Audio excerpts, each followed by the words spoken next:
things have been answered tonight through a couple votes that we took. One, I want to caution everybody about the level of emotions caused by, I believe, in my opinion, some misinformation. Now, I don't know if you, Quiet, please. I talked to Dave on Thursday about this, and I don't think, Kathy, you were there, but I think you should have been. You know, after the last Board of Commissioners meeting, we adjourned, and people kind of talking around, a member of the public came up and threatened our manager. I thought I made a big enough stink about it, and I'm sorry if I didn't email you about it, but I did email others about this, and I think this is getting to a level of ridiculousness when you threaten our manager because she's doing her job. If you don't like what she's doing, I don't believe it warrants being threatened. You know, I know some of us are on different sides of issues, but I can't imagine there's too many people in this room that think that's okay to threaten our manager. And when that happened, I was sitting right here and she was over here. I was talking to some lady. Within a minute, she came up to me and told me she was threatened, and she felt like it was serious. Now, there was some other conversations between Michelle and I about that, but I just want to let everybody know, I think that you got to be careful what you wish for here. We saw what happened at the open space meeting a month or so ago. You know, that I only got the report, but then somebody put it on a video, and I didn't believe what I saw. But nevertheless, that happened. And additionally, again, the drumbeat of my concern is we have somebody sent me a link that somebody is on social media sending out requests to call and harass the township manager, giving her number, and I'll quote one of the things that was sent to me. It says, call, and call again just to irritate, if nothing else, end quote.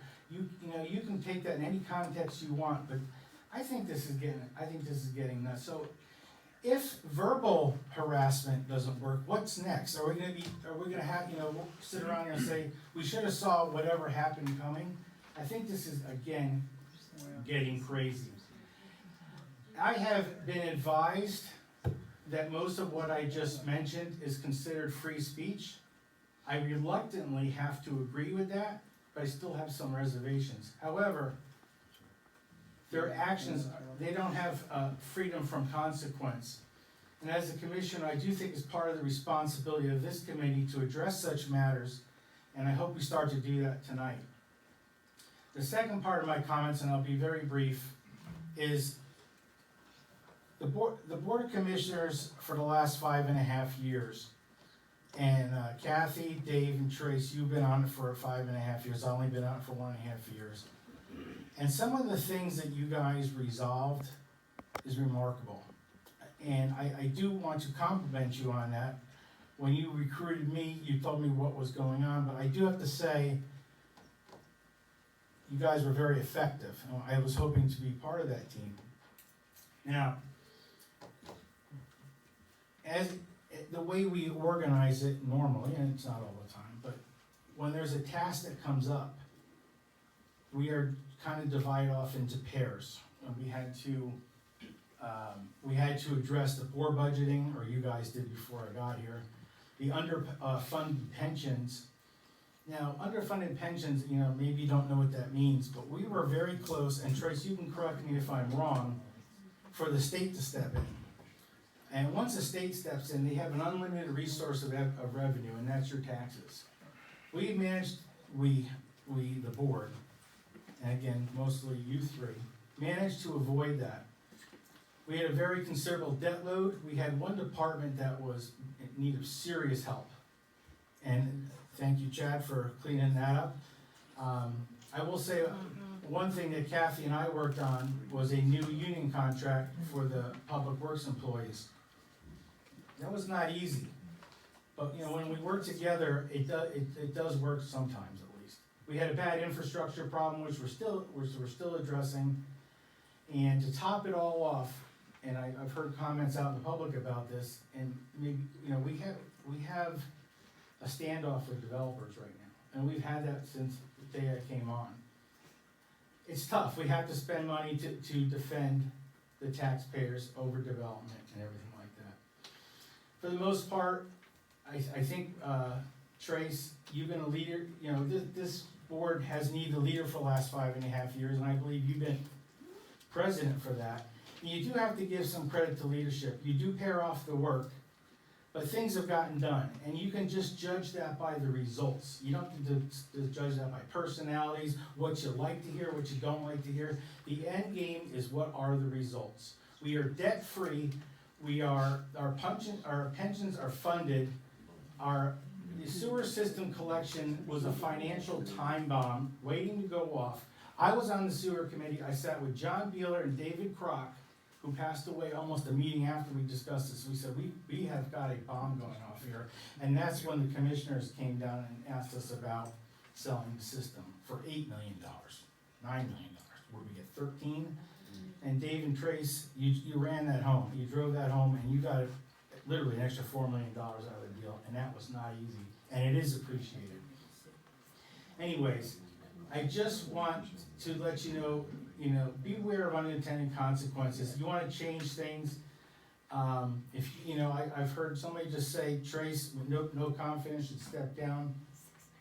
Well, let's think about that, who's gonna step up? You have to have a transition plan, and I think that, I literally was at a board meeting for 6.5 hours this weekend, studying a transition of a very, big complex. Transitions we have to plan that, we don't need them abruptly. And Trace, you are a pain in the butt, but you're a pain in the butt, but you are a pain in the butt. And I will tell you, I do appreciate your service. It's sometimes you do drive the work though. So, thank you very much. I'll refrain from the rest of my comments.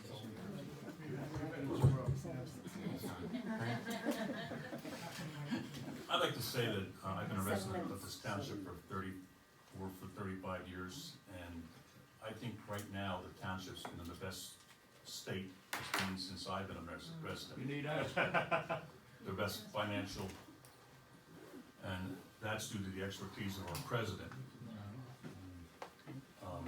He may not be the best people person, but he is a smart guy. If we had to pay for his expertise, we'd be talking 6 figures. We have him for $200 a month. As far as Jim Kapinski, I've always felt that the residents should be able to ask questions at a meeting. I said that early on when I became commissioner. And I just feel the people in the audience should be able to ask a question. Whether we have an answer or not, that's another subject. But I would get back to somebody who would ask me a question. Just refusing. Got a question? Yes. If you people don't ask questions among yourselves, and we have questions, for example, the chief, when he gives his report, I've got a lot of questions to ask the police chief, but I don't get an opportunity because the chairman cuts me off. Well, I get a report from the police chief every month. You and get a packet. It's in the packet, but it says on there, not for public view. Why? We used to I don't know have why. open police reports. Yeah, we wanna know who's. There's gotta be something in there that's open. Yeah, who changed it, how did it change, and why? Your solicitor is not Burglars. suggesting to you to follow certain things. The police reports are sanitized, there's no names mentioned, and I don't know why it's not I available. didn't name a name, I said solicitor. I don't know whether it's a young man or the old man. That's all I have to say. All right, we have executive session, and you want to do the executive session? What about voting about the room? Dave, you brought something up and I never heard it voted on. Yeah, the table. Rearrange the table for Christ's That's sake. vote. I did bring it up for a second meeting in a row.